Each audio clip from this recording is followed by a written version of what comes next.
j'ai passé 1 heure à exporter des vidéos de la GoPro vers mon ordinateur dans l'unique but de faire un simple montage à base de cuts, de sous-titres et de musique. J'ai juste passé 1 heure à exporter mes données. Parce que bug, surchauffe, mauvais plugin, carte SD à reformater, qui est toujours pas reformatée d'ailleurs. C'est pas normal. C'est pour ce genre de type de vidéo un peu en RAW, je devrais mettre 1 demi-heure à avoir tout fait, montage compris, voire même l'export. Donc faut que je trouve une solution. Mais bon, on est jour 3, je pense vraiment qu'en 3 semaines, je devrais avoir le truc, l'habitude de travail, take the habits. Un truc qui m'a fait rire parce que j'ai extériorisé un peu ma frustration du putain les gars, j'arrive pas à m'organiser dans mon groupe de potes avec lesquels on va faire la plupart de nos projets. Et la seule réponse que j'ai eue c'est non mais vas-y tranquille mec, t'es en vacances, ça rime avec convalescence. Bon, j'ai trouvé le jeu de mots assez cool, mais j'ai pas demandé à ce qu'on me rassure en fait. Moi je suis venu avec mon objectif il est là, je veux le faire. Donc j'ai pas demandé d'aide non plus, mais c'est vrai que sur le papier j'étais là, ça m'aide pas beaucoup en fait ce qu'on me dit là. Mais bon, ça me rappelle aussi qu'on est solo dans la vie et que les projets sont personnels. Donc ça fait du bien de se dire ok, là il faut que j'ancre tout ça et je vais trouver le truc, ça va le faire. Aujourd'hui c'est chill day. On va continuer le montage ce soir et je vais tout exporter d'un coup, ça va sortir en bloc je pense. Parce que là je vais pouvoir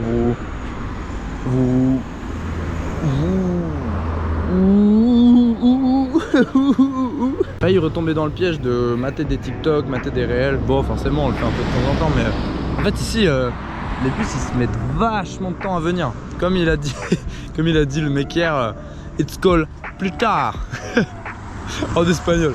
Mais je comprends hein, pourquoi les gens ils sont sur les réseaux, il n'y a rien à faire. Putain,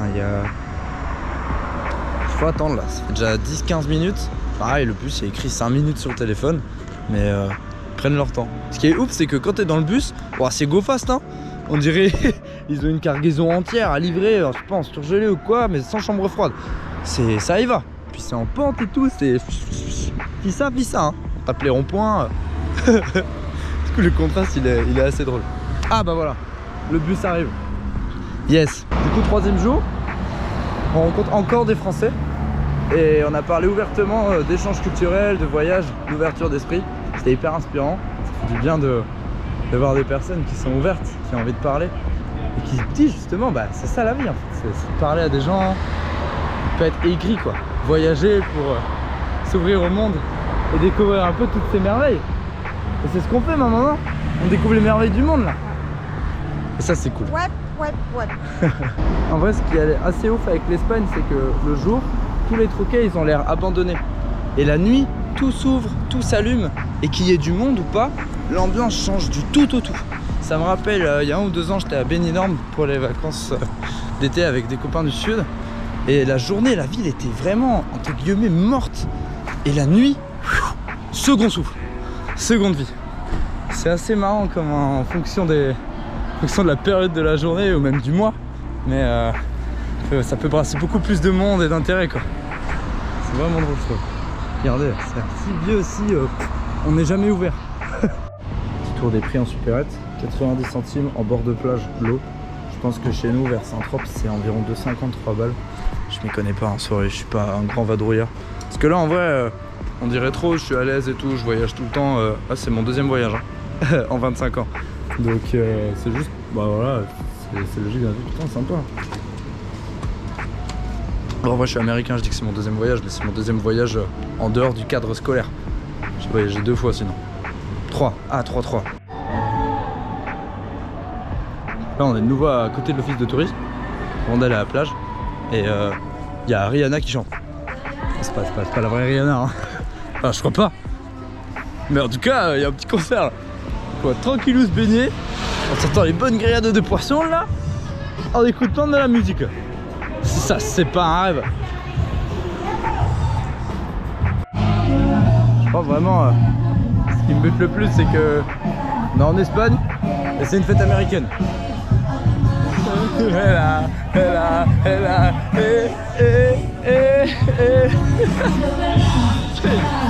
Totalement insane.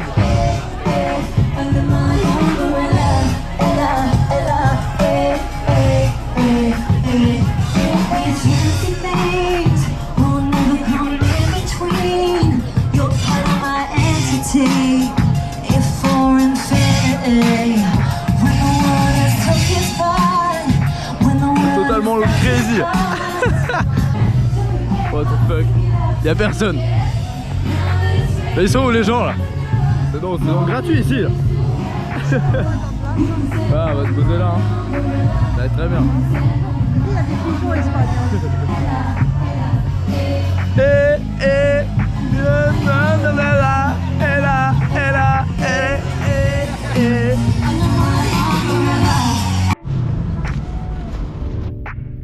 Ah, j'en ai déjà marre, j'ai du sable dans les pieds là, ça me saoule.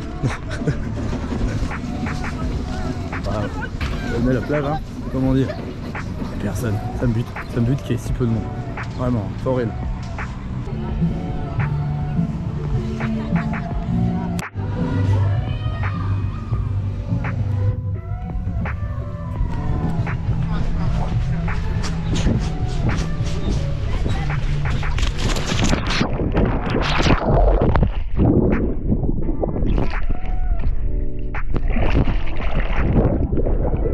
Et ça y est.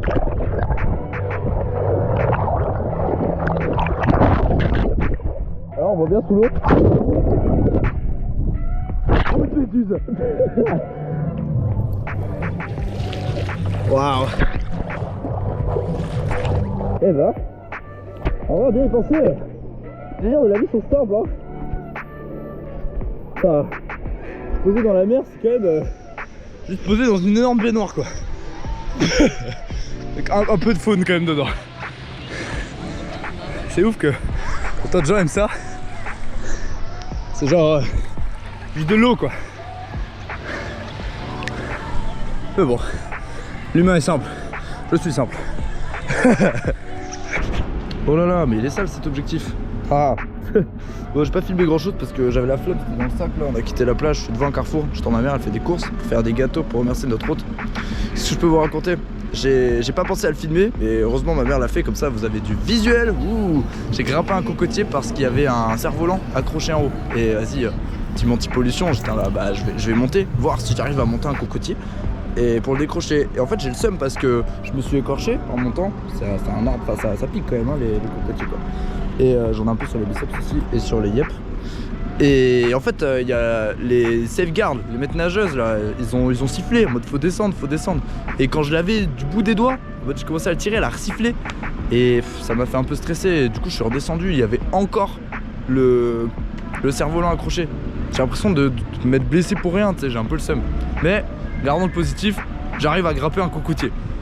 Donc, si un jour je veux une noix de coco, j'irai la chercher moi-même. J'irai la couper moi-même parce que j'ai appris à couper une noix de coco à la machette. BNF. Je suis donc maintenant polyvalent pour manger des noix de coco à un arbre. BNF. Donc là ouais, on va se trouver un petit coup pour se poser. Après on va rentrer. En fonction de l'heure, je vais encore chill à la piscine. J'ai un peu fait mes séances de sport à la mer, mais il est temps que je reprenne ma routine demain matin. Donc ce soir j'essaie de pas me coucher trop tard. Étant donné que c'est une journée un peu plus chill, on va papoter vous et moi ce soir. Je vais vous faire un petit speech sur la peur. C'est maintenant d'ailleurs. Et voilà, nous y sommes dans ce cadre idyllique pour parler d'une micro-capsule psychologique. Wouh. Aujourd'hui donc, je vais vous parler de la peur. Donc comme je vous ai dit ici, bah voilà, j'ai un peu l'impression que ce sont des gens qui sont assez fortunés, qui vivent ici et qui ont peur du monde extérieur. Moi ça me fait poser ces questions, ça fait un an environ que j'ai pu expérimenter moi la peur et que j'ai pu également voir des personnes qui me sont plus ou moins proches avoir peur. Mais je vous parle pas d'une phobie ou une simple peur, je vous parle vraiment d'une peur irrationnelle, quelque chose limite qui puisse rivaliser avec la plus grande peur sur Terre qui est la mort, s'il arrive juste après la vie, donc c'est quelque chose de normal. Mais en fait la peur c'est l'essence même de tout ce qu'il y a de plus mauvais chez l'humain et dans la société. Parce que s'il n'y avait pas de peur, il n'y aurait pas de racisme. On n'aurait pas peur de l'autre, on n'aurait pas peur qu'il nous vole notre place ou que notre culture s'efface. Au contraire, on l'accueillerait à bras ouverts et on ferait un bon brassage, en confortant d'autant plus là d'où on vient, parce qu'on verrait que l'autre a une tendance à une culture forte Et on pourrait peut-être potentiellement se poser la question sur quelle est ma culture et s'y intéresser. C'est quelque chose de plutôt effervescent finalement comme point de vue. On n'aurait pas peur non plus du stress. Enfin, il n'y aurait pas de stress parce que le stress est de la peur du temps, de ne pas arriver à aboutir à une fameuse échéance. On aurait confiance en soi si on n'avait pas peur. Parce que si on a peur de nos capacités, si on doute de nos capacités, c'est une peur, on a moins confiance en soi. On serait moins dans la comparaison également, parce que on se juge.